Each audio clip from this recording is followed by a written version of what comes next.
लेकिन फिर भी ये डिफिकल्ट क्वेश्चन नहीं है। चलिए नेक्स्ट क्वेश्चन यहाँ पर एक हम देखते हैं, 81 नंबर का question. 81, which of the following is are possible consequences of heavy sand mining in the river beds? अगर बहुत ज्यादा रिवर बेड से आप सैंड्स निकालेंगे तो क्या होगा? Decrease the salinity in the water. कहा है ना डिक्रीज, भाई सैलिनिटी तो इंक्रीज होगी ना उसकी। पहले ही गलत हो गया, वन गलत, वन गलत, वन गलत, काम खत्म, आपको आंसर मिल गया यहीं पे, काम खत्म हो गया। दो और तीन जो है सही है। आगे भी देख लीजिए क्या है, पॉल्यूशन ऑफ ग्राउंड वाटर होगा क्योंकि आपको उसका डेप्थ घटेगा, lowering the water table definitely will go. तो हो गया काम, ये इजी क्वेश्चन है। चलिए एक क्वेश्चन देखते हैं, 82 नंबर, ये भी एग्रीकल्चर सॉइल से रिलेटेड है। Reference to the agriculture soil, consider the following statements. A high content of organic matter in soil drastically reduced its water holding capacity। ऐसा तो बिल्कुल नहीं है, और ये इस टाइप का जो वर्ड होता है ना, ये हाइपर टाइप का वर्ड होता है, ये जनरली स्टेटमेंट को गलत ही करता है। ठीक है, अरे जब ऑर्गेनिक आप सॉइल में जब ऑर्गेनिक मैटर मिला दीजिएगा, ह्यूमस मिला दीजिएगा, तो ऐसा थोड़ी है कि वाटर होल्डिंग उसका एकदम ड्रास्टिकली रिड्यूस हो जाएगा। कुछ भी मतलब, एक गलत, एक गलत, एक गलत। Now you have answer, this is the, हो गया काम। अब भले आपको बाद वाला आए या ना आए, फिर भी देख लेते हैं। Soil does not play any role in sulphur cycle. क्यों नहीं है भाई? जब आप sulphur cycle environment and ecology में पढ़ेंगे तो वहाँ सॉइल से भी सल्फर का वो होता है, साइकिल होता है। तो ये भी तो गलत हो गया। Irrigation over a period of time can contribute to the salinization of some agriculture and. बिल्कुल, आप जाके हरियाणा पंजाब की स्थिति देखिए, काफी समय से इरिगेशन करने की, ज्यादा ओवर इरिगेशन करने की वजह से वहाँ की मिट्टी की क्या स्थिति है। तो ये सही हो गया, third is the right answer. Easy question है ये।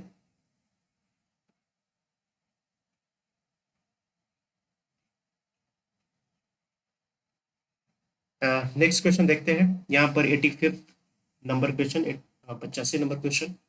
The Barren Island volcano is an active volcano island located in the Indian territory।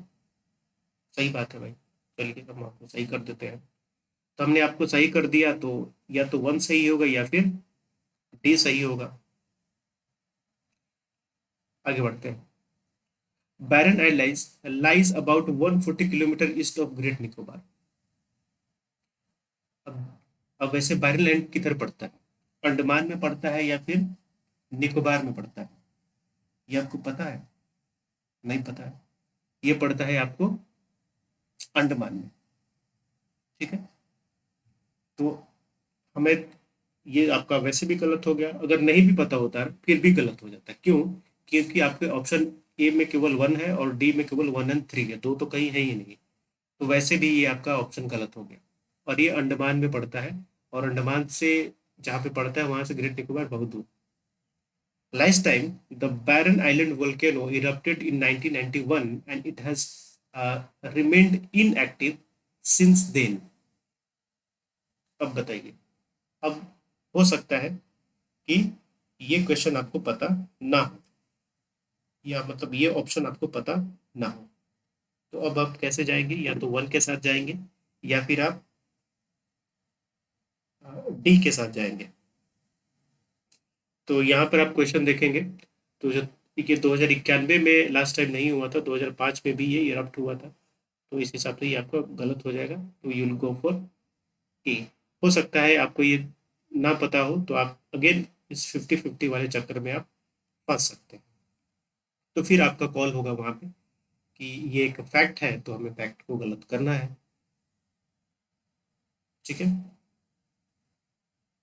तो इस तरीके से आप इसको कर सकते हैं। नेक्स्ट क्वेश्चन है 87 number. Most of the world's coral reef are in tropical water. सही बात है। More than one third of the world coral reef are located in the territory of Australia, Indonesia and Philippines. ये भी सही है। Australia का जो Queensland is the world's largest coral reefs. ठीक है, तो वो जो कंसंट्रेशन है ना उस एरिया का, वहाँ पे ज़्यादा आपको देखने को मिलता है। Coral reefs first for more number of animal phyla than those hosted by the tropical rain forest, ये भी सही है।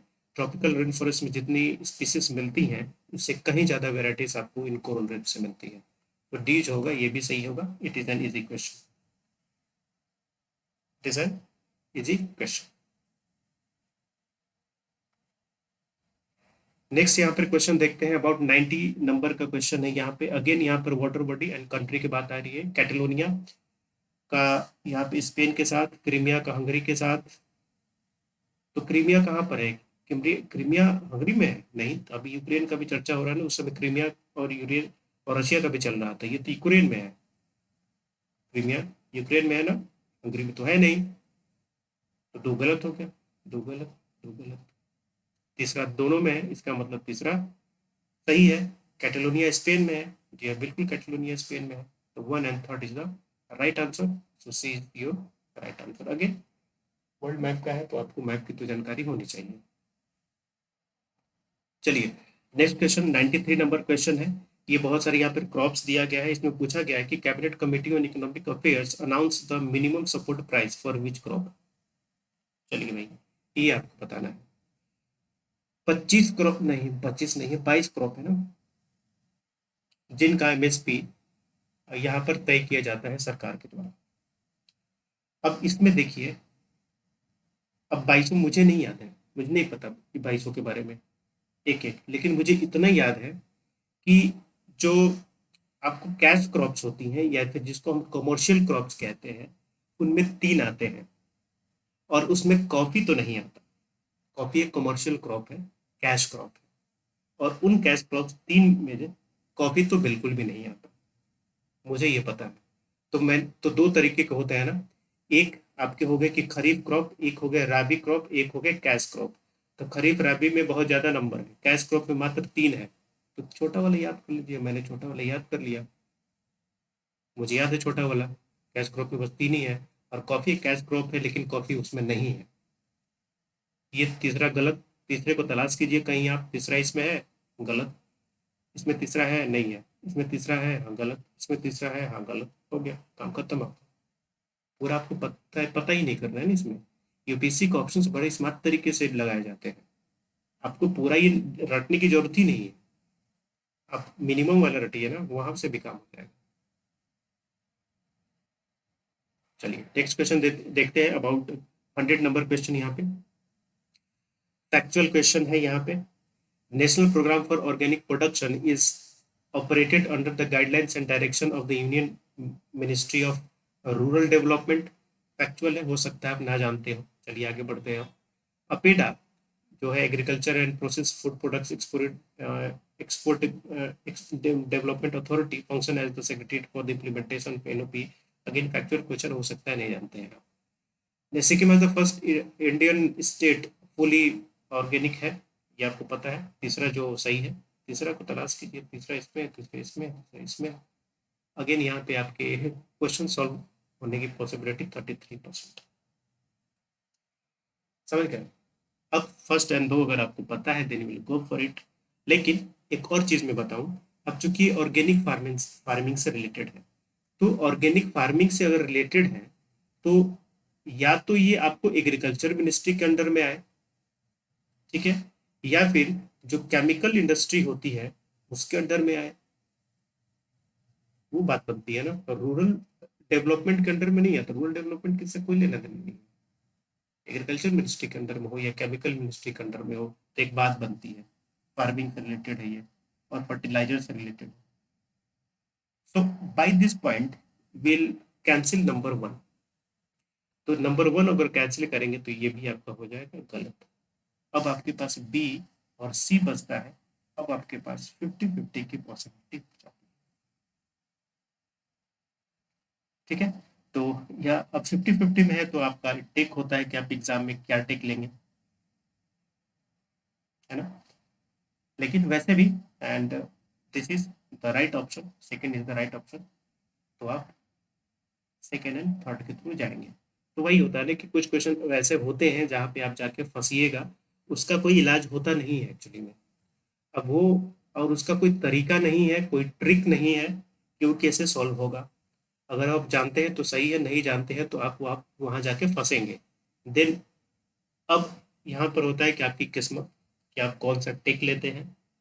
नाउ दिस विल प्रोवाइड, लेकिन जहाँ पर 50-50 क्वेश्चन में अगर फंसते हैं ना तो उसको अटेम्प्ट करना चाहिए। जैसे मैंने आपको बताया था कि अगर 10 क्वेश्चन भी इस तरीके के हैं जहाँ पे आप 50-50 फंस रहे हैं, तो अगर वहां पर भी जाइएगा तो कॉस्ट बेनिफिट जो देखने को मिलता है वो आपके पक्ष में ही होता है। ठीक है, तो ये हमारा 2018 का पेपर था जिसको हमने कंप्लीट कर लिया। अब हम देखेंगे 2017 पे। 2017 का 2017 का ये आपका पेपर हो गया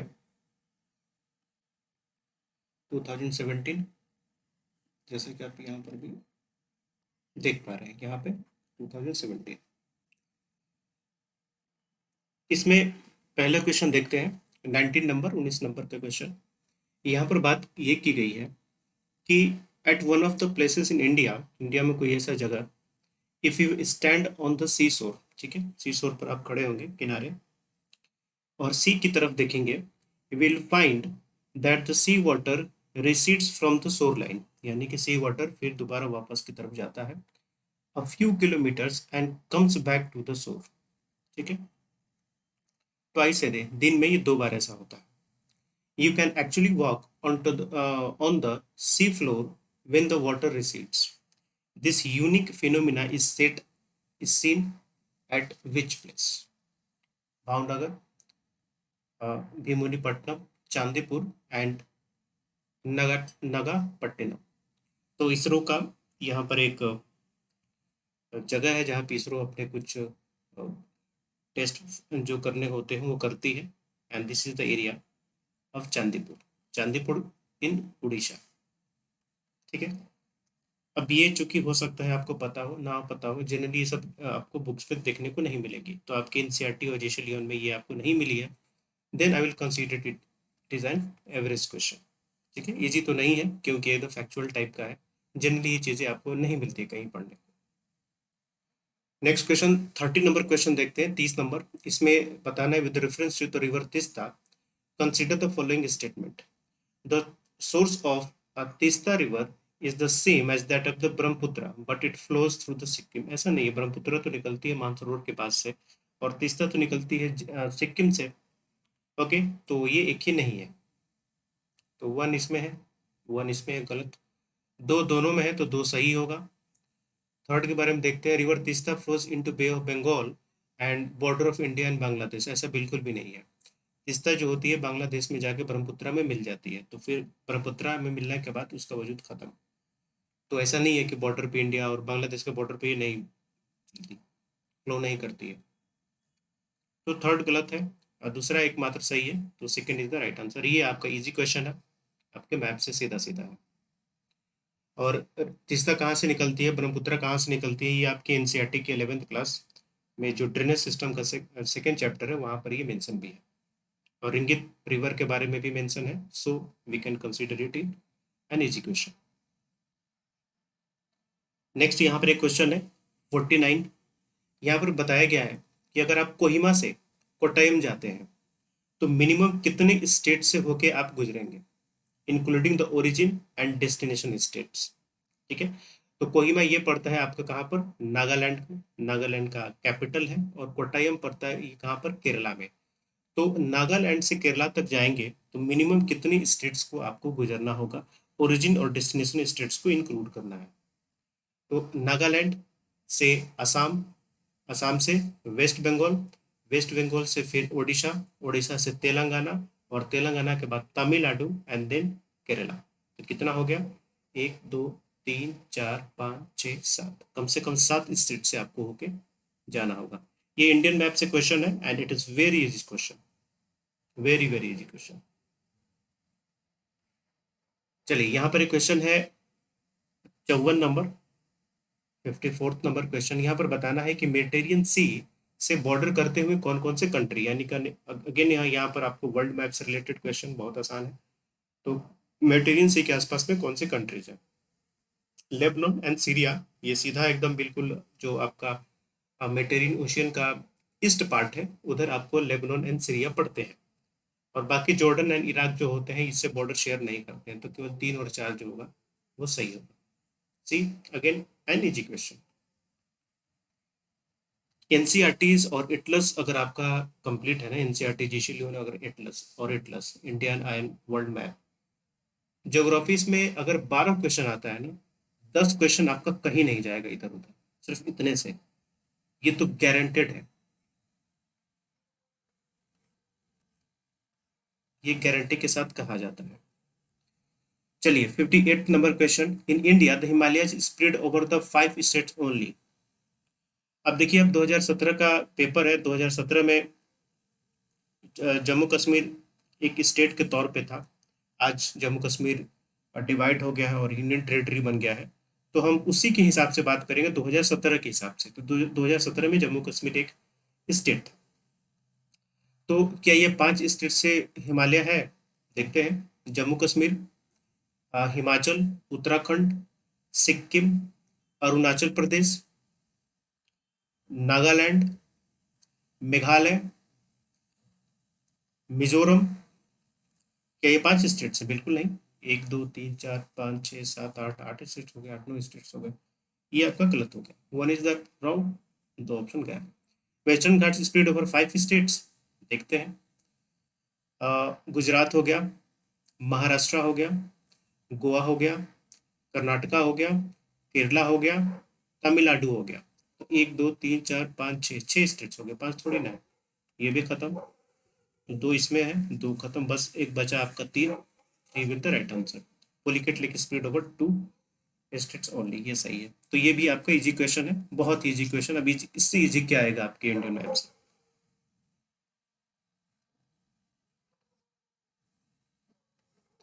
चलिए, यहाँ पर 66 नंबर का question. With reference to the Indian Ocean dipole sometimes mentioned in the news while forecasting Indian monsoon, which of the following statement is are correct? तो इंडियन ओशियन डाइपोल क्या है? ये एक्चुअली क्या होता है, टेम्परेचर डिफरेंस होता है। कहाँ पर? इंडियन ओशियन का जो वेस्टर्न पार्ट है और इंडियन ओशियन का जो ईस्टर्न पार्ट है। तो इंडियन ओशियन के वेस्टर्न पार्ट और इंडियन ओशियन के ईस्टर्न पार्ट का जो टेम्परेचर डिफरेंस होता है, that is the Indian ocean dipole. ठीक है। और ये हमारे मॉनसून फोरकास्ट के लिए भी इसका यूज किया जाता है। अल ला नीना पर भी इसका इफेक्ट पड़ता है। ऑप्शन 1 देखते हैं। Is characterize by the difference in the sea surface temperature between the tropical western Indian Ocean, ये बिल्कुल सही है। Tropical western Indian Ocean and the tropical eastern Pacific Ocean, बिल्कुल नहीं, पैसिफिक ओशियन नहीं है, ये ट्रॉपिकल ईस्टर्न इंडियन ओशियन है। Okay, the first one is the wrong one, and IOD phenomena can influence on El Niño's impact on monsoon, तो ये आपका सही है। तो सेकंड ऑप्शन भी ये सही होगा। ये क्या है? ये एक इजी क्वेश्चन है आपकी एनसीईआरटी में भी। जब क्लाइमेट पढ़ेंगे, जहां पर एल नीनो ला नीनो की बात की गई है, मानसून की बात की गई है, वहां पर इंडियन ओशन डाइपोल की भी बात की गई है। और इंडियन ओशन डाइपोल की बात आपकी उसमें भी की गई है, जो क्या है आपका जीसी लियोन है, वहां पर भी की गई है। तो ये इजी क्वेश्चन की कैटेगरी में आता है। सीधा ये पूछा गया है कि temperature difference between the two areas, सीधा यही, इसमें कोई ट्विस्ट के साथ आपसे नहीं पूछा गया। चलिए नेक्स्ट क्वेश्चन देखते हैं। यहाँ पर 71 number, 71 number question. It is talking about the practices can help in water conservation in agriculture. Agriculture में वाटर कंजर्वेशन कैसे कर सकते हैं? रिड्यूस और zero tillage of the land, हाँ बिल्कुल कर सकते हैं। अप्लाइन जिप्सम, हाँ भी कर सकते हैं। और क्रॉप रेसिड्यू भी यूज कर सकते हैं। इससे क्या होता है कि अ, जो आपको अ, ये मॉइस्चर जो होता है सॉइल का, वो भी बरकरार रहता है। तो तीनों जो होगा सही होगा। ये भी आसान क्वेश्चन है, इजी क्वेश्चन। नेक्स्ट बात करते हैं nation wide soil health card. इसके बारे में आप जानते हैं, हर साल आपको पढ़ना पड़ता है ये nation soil health card scheme के बारे में। It is expanding the cultivable area under the irrigation. नहीं, ये कोई इरिगेशन प्रोवाइड करने के लिए थोड़ी है सॉइल हेल्थ कार्ड।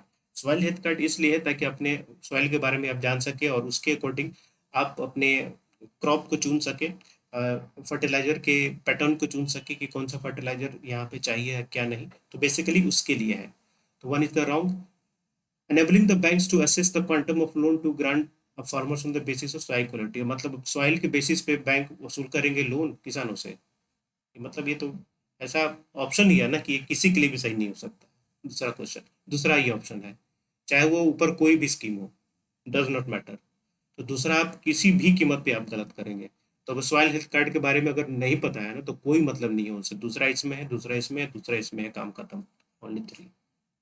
ऐसे भी स्टेटमेंट आते हैं यूपीएससी में, कोई लेना देना नहीं है। दूसरा आप क्वेश्चन पढ़िएगा, ये कह रहा है कि सॉइल क्वालिटी के बेसिस पर बैंक वसूल करेंगे अपना लोन किसानों से।